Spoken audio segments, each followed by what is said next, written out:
चलिए, राम राम सभी भाइयों को। मैं हूं आपका दोस्त सचिन यादव। एक बार फिर से स्वागत है आप सबका आपके अपने YouTube चैनल सक्सेस अभियान पर। आज हम लेकर आ गए हैं हिंदी की स्ट्रेटजी वीडियो। सबसे ज़्यादा एसएससी जीडी में अगर बच्चा किसी सब्जेक्ट को अंडररेट करता है वो है हिंदी। लेकिन हिंदी एक ऐसा विषय है जो आपको 20 में से 20 अंक दिला सकता है। लेकिन मोस्टली बच्चा क्या करता है, मोस्टली बच्चा इसको ये सोचकर छोड़ देता है कि ये तो इजी सब्जेक्ट है, मैं आसानी से कवर कर लूंगा।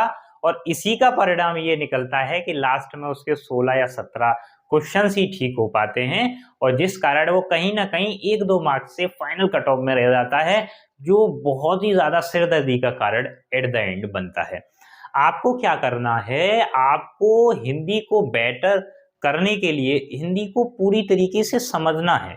हिंदी एक ऐसी लैंग्वेज है जिसमें आप आसानी से, अगर पूरे 20 में से 20 क्वेश्चन नहीं तो 18 से 19 क्वेश्चन आसानी से कर पाएंगे, अगर एक आप राइट स्ट्रेटजी को फॉलो करते हैं तो। इसी को मद्देनजर रखते हुए मैंने क्या किया है, आपके लिए एक हिंदी का स्ट्रेटजी वीडियो कंप्लीट आप लोगों के लिए लेकर आ गया हूं, जो कि आपको बहुत ज्यादा हेल्प करेगा। सबसे पहली चीज है हिंदी के लिए कि क्या आप हिंदी के लिए किसी पेड बैच को फॉलो करेंगे या किसी बुक को फॉलो करेंगे। दो चीजें आप ध्यान में रखिए। कोई भी पर्सन अगर पेड बैच दे रहा है आपको, पेड बैच, या फिर आप कोई बुक फॉलो कर रहे हैं, और बुक में जाहिर सी बात है आप या तो फेमस बुक आदित्य पब्लिकेशन की आती है उसे करेंगे, या फिर एक लूसेंट का बुक आता है हिंदी का, उसे फॉलो करेंगे। मोस्टली लोग ये दो बुक्स फॉलो करते हैं। लेकिन दोस्त यकीन मानिए इन बुक्स से जो चीजें हैं वो नहीं आती, क्योंकि यहाँ बहुत लिमिटेड कंटेंट आता है।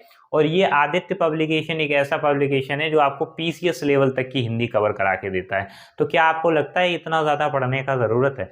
आपको उतना वर्क करना है, उतना इफेक्टिवली वर्क करना है जितना कि रिक्वायर्ड है, जितना एसएससी जीडी चाहता है आपसे, सिर्फ उतना ही पढ़ेंगे।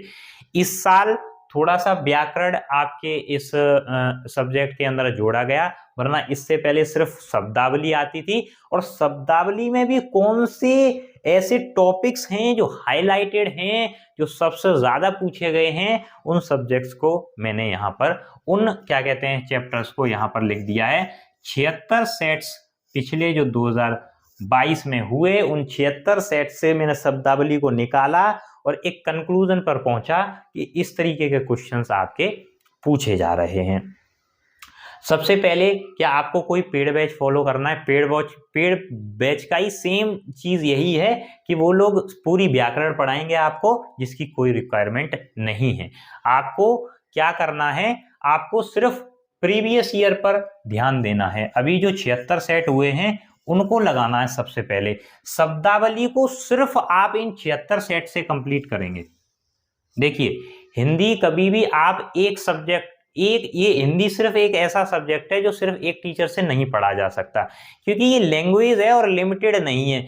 शब्दावली कभी भी लिमिटेड नहीं हो सकती। विलोम शब्द क्या लिमिटेड हो सकते हैं? पर्यायवाची, मुहावरे और शुद्ध वर्तनी, क्या आपको क्या लगता है ये कभी लिमिटेड हो सकते हैं? अनलिमिटेड हैं। तो आप सिर्फ एक टीचर से ये चीजें कंप्लीट नहीं कर सकते। अगर मेरी माने, मैंने खुद 2 या 3 टीचर्स के लेक्चर्स यूट्यूब पर देखे थे, तब मैं हिंदी में अच्छा स्कोर कर पाया था। अच्छा, हिंदी स्कोर कौन अच्छा कर पाता है और कौन नहीं कर पाता है, ये चीजें भी बता देता हूं। देखिए, जो बच्चा ऑलरेडी हिंदी मीडियम से है, यानी कि उसका बैकग्राउंड हिंदी मीडियम का रहा, उसको बहुत ज्यादा आसानी होती है उस सब्जेक्ट को समझने में।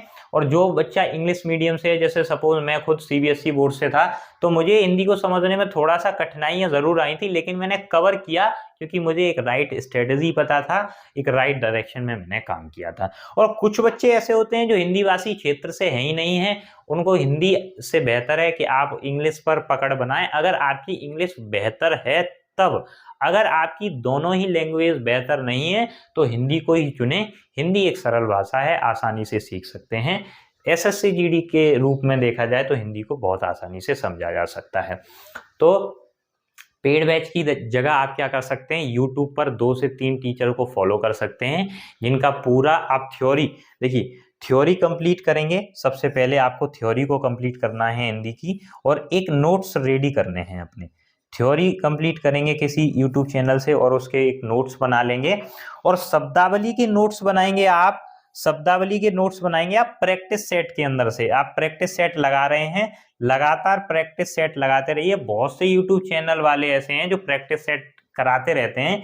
आपको प्रैक्टिस सेट से नए शब्द का कलेक्शन इकट्ठा करना है, नए शब्दों का कलेक्शन आपको बहुत ज्यादा जरूरी है। और ये 76 सेट, पिछले ये 76 सेट जो पीवाई की यानी कि प्रीवियस ईयर में और 2021 में भी जो सेट्स हुए, उन सब का एक कंपाइलेशन आप कर लें और सारी शब्दावली तैयार कर लें इस अकॉर्डिंग। देखिए सबसे ज्यादा आपको वाक्यांशों पर ध्यान देना है, फिर मुहावरे, फिर पर्यायवाची, फिर विलोम शब्द, उसके इस अकॉर्डिंग ही ध्यान दें, क्योंकि ये आज का पैटर्न है और आज के पैटर्न को फॉलो करना बहुत ज्यादा आवश्यक है। और देखिए व्याकरण के अंदर सिर्फ ये एक ऐसा टॉपिक है जो बहुत ज्यादा हाईलाइटेड रहा इस बार। शुद्ध और अशुद्ध वाक्य के भर भर के क्वेश्चन आ रहे थे, 3 से 4 क्वेश्चन आपके 20 में से शुद्ध और अशुद्ध वाक्य के थे। बाकी क्रिया का एक क्वेश्चन आ रहा था, वाच्य का और कारक का, और बाकी संज्ञा, सर्वनाम, विशेषण, क्रिया विशेषण, अव्यय वगैरह, इनमें से इन सब टॉपिक्स को मिलाकर एक क्वेश्चन आता था एक शिफ्ट के अंदर। तो व्याकरण पर ज्यादा ध्यान नहीं देना, ज्यादा ध्यान आप देंगे शब्दावली पर। बाकी एक जो आपका कंप्रहेंसिव पार्ट होता है, जो आपका अपठित बोध बोला जाता है, यानी कि पैसेज जो आपके 5 क्वेश्चन आते हैं 10 नंबर के, ये बहुत ज्यादा इंपॉर्टेंट है, क्योंकि 20 में से 5 क्वेश्चन आपके अपठित बोध से आएंगे, यानी कि पैसेज से आएंगे। और पैसेज बहुत आसानी से आप सीख सकते हैं, इतना ज्यादा आपको दिक्कत आएगा नहीं पैसेज को सीखने में, क्योंकि हिंदी एक सरल भाषा है और आसानी से आप सीख पाएंगे। अगर आप बुक अगर मैं फिर भी अगर आप चाहते हैं तो लूसेंट की, आप ना लूसेंट की जो MCQ वाली जो बुक है उसको ले लें, क्योंकि लूसेंट में जो MCQ हैं उसमें प्रीवियस ईयर के क्वेश्चंस जो हैं दिए गए हैं, तो आप वहां से उनको देखकर कर सकते हैं। और इसके अलावा मेरे ख्याल से और इससे ज्यादा करने की जरूरत आपको है नहीं है। इसी तरह आपको लगातार इस चैनल के माध्यम से वीडियोस मिलती रहेंगी, तब तक आप हमारे साथ बने रहेंगे। जय हिंद, जय भारत।